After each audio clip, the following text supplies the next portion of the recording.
Life aboard a modern warship is one of the most misunderstood aspects of naval service. The public sees flight deck operations and missile launches, but what about the other 18 hours of the day? How do 5,000 people live on a floating city for 6 to 9 months without touching land? This topic reveals the hidden human dimension of naval power, the monotony, camaraderie, mental health struggles, makeshift entertainment, relationship strains, and small joys that keep sailors sane during deployment.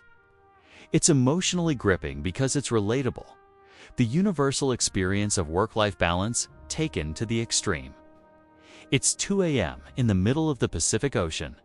You're 600 miles from the nearest land. You've been at sea for 93 days. You won't see your family for another 70. Your shift ended 4 hours ago. You're lying in a coffin-sized rack, stacked 3 bunks high, surrounded by 60 strangers who snore, talk in their sleep, and smell like sweat and jet fuel. The deck vibrates beneath you. The ventilation hums. Someone's watching a movie on their phone 2 feet from your face. This is your home. Welcome to life aboard a United States Navy warship. For months at a time, 5,000 sailors live in a floating city smaller than a shopping mall. They work 12-hour shifts. They sleep in rooms designed for 40, but housing 80.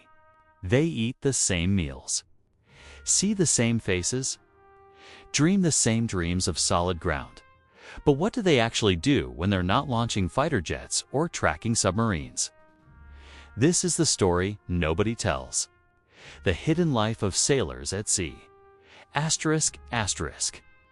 To understand what sailors do with their free time, you first need to understand that free time is a relative term. On a modern aircraft carrier, sailors work in rotating shifts. 12 hours on, 12 hours off. Sometimes more. During flight operations, some crews work 18-hour days for weeks straight. But even when you're off duty, you're never really off. You can't leave. You can't go home. You can't escape the steel walls and fluorescent lights. There's no commute, no weekend, no separation between work and life. Your berthing compartment might be directly below the flight deck, meaning every time a 40-ton fighter jet lands, the entire room shakes. Sleep becomes a skill you develop.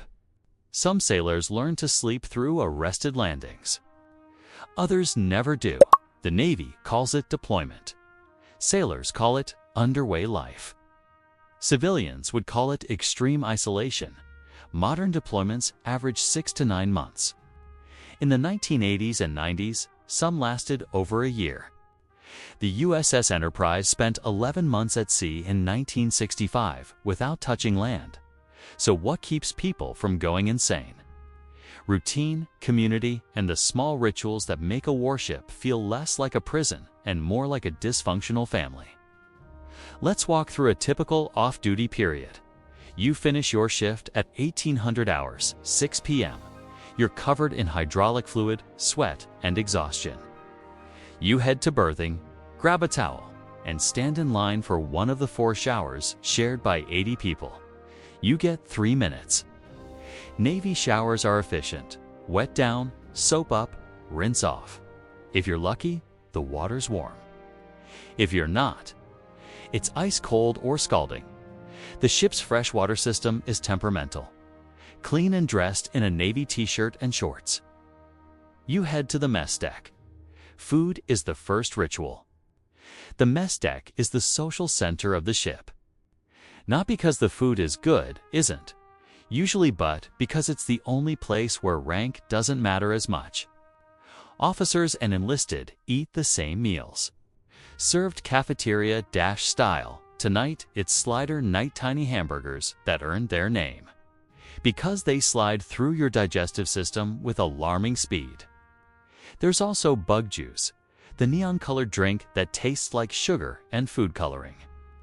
Veterans swear it's been the same recipe since World War II.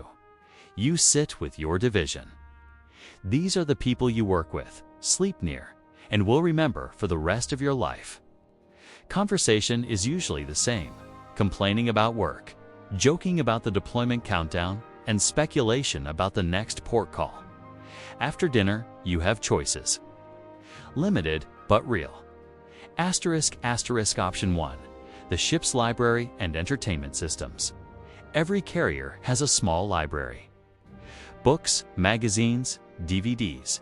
In the smartphone era, it's less popular than it used to be, but sailors still check out novels, especially long fantasy series. Anything to mentally leave the ship. There's also the ship's television network. The Navy broadcasts movies, TV shows, and sporting events on closed-circuit channels. But there's a catch. Everything is heavily censored. No R-rated content. No news that might hurt morale. During the 2003 Iraq invasion, sailors aboard carriers weren't allowed to watch live news coverage of the war they were actively fighting. The Navy decided it was too stressful, so sailors get creative. USB drives and external hard drives become currency. Someone downloads an entire season of a show during the last port call, and suddenly they're the most popular person in the berthing. Movies spread through the ship like wildfire. Entire TV series get passed around. Video games are massive. Sailors bring PlayStations, Xboxes, Switches.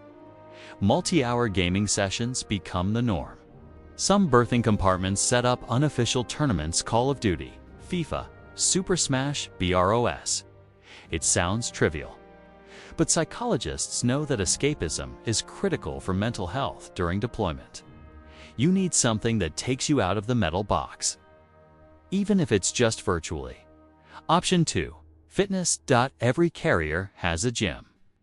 Not a nice gym, a cramped, poorly ventilated room filled with mismatched equipment. But it's there. Some sailors become gym-obsessed. It's one of the few things they can control. They can't control when they go home, when flight ops start, or whether the ship diverts to a crisis zone. But they can control their workouts. Bodybuilding becomes a deployment hobby. Guys who are skinny in port come back looking like action figures.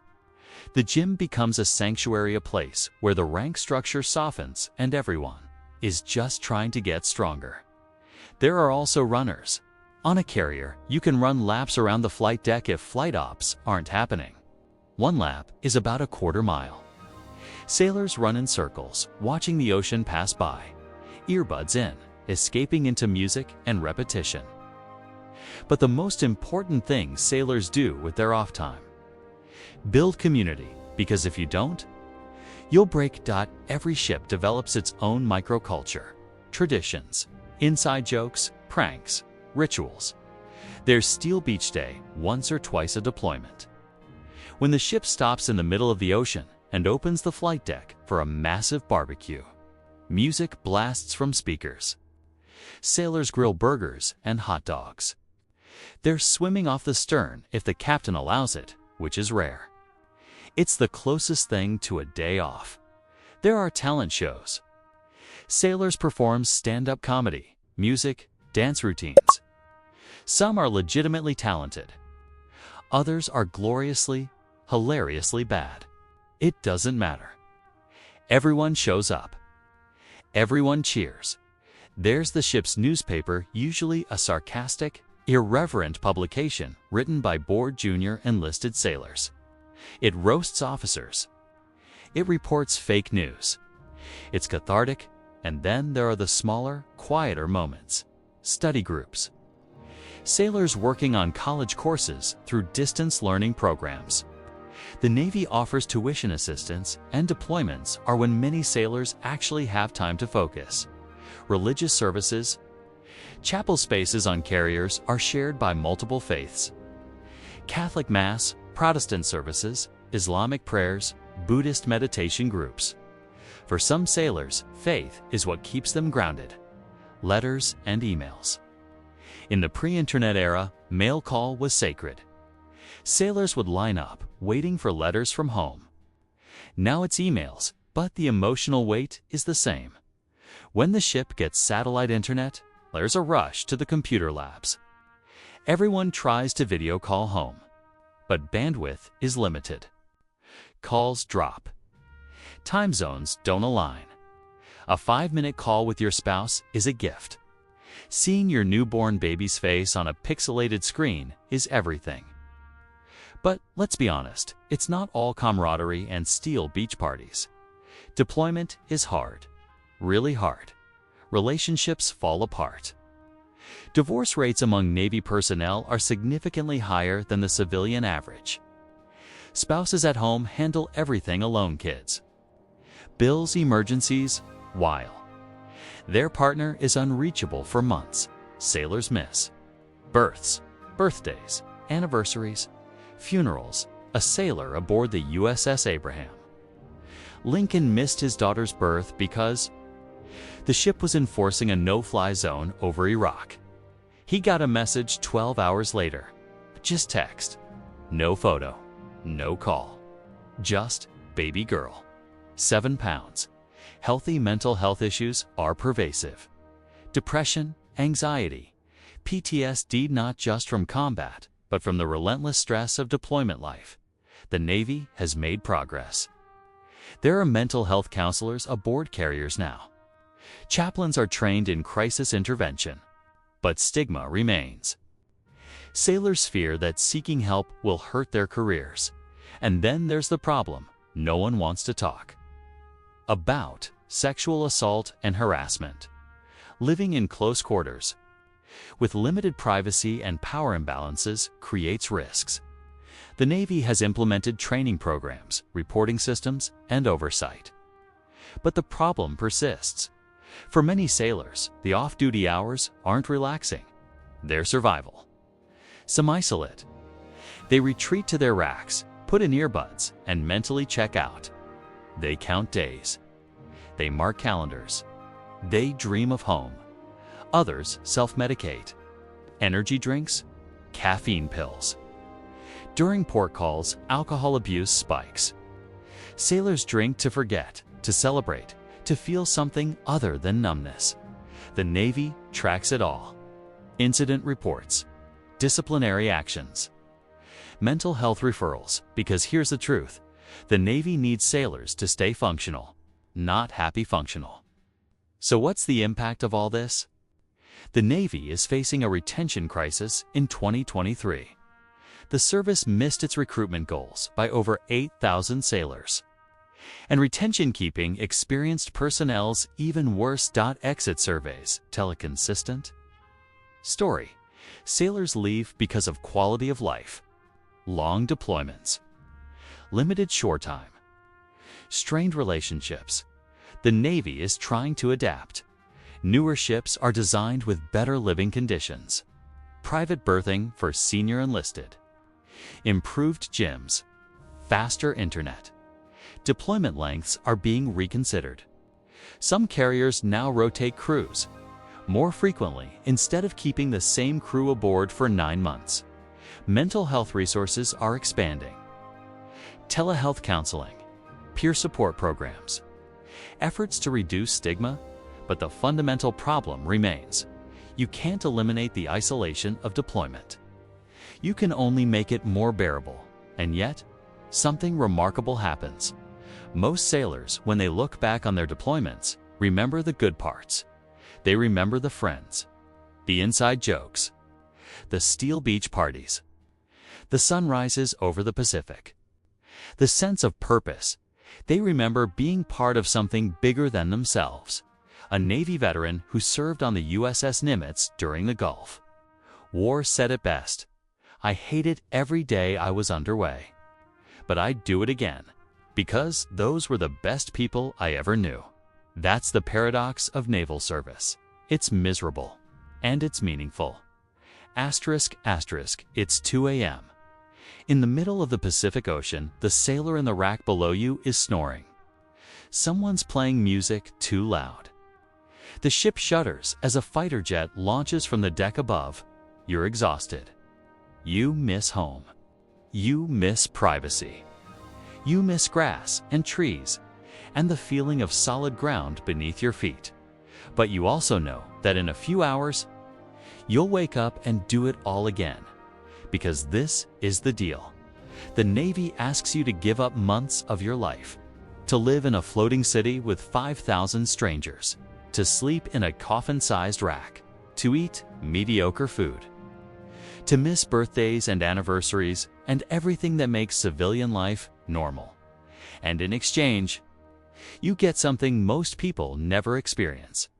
You get to stand on the deck of a warship at sunrise, watching dolphins race the bow wake. You get to launch fighter jets into a night sky filled with stars, unobstructed by city lights. You get to be part of a crew, a tribe that trusts each other with their lives. You get to serve. Life at sea isn't glamorous. It's not what the recruiting videos show. It's not all heroic missions and combat operations. Most of it is waiting, working, sleeping, eating, watching movies, lifting weights, writing letters, counting days. It's ordinary people doing extraordinary things in extraordinarily difficult circumstances. And when they're not working, when they're in their off time, they're doing the same things people everywhere do. They're looking for connection, for meaning, for a reason to keep going. They're building communities in steel corridors, finding joy in small rituals, holding on to hope that one day, soon, they'll see home again. This is life at sea. This is how sailors actually spend their off time. And it's harder, stranger, and more human than you ever imagined.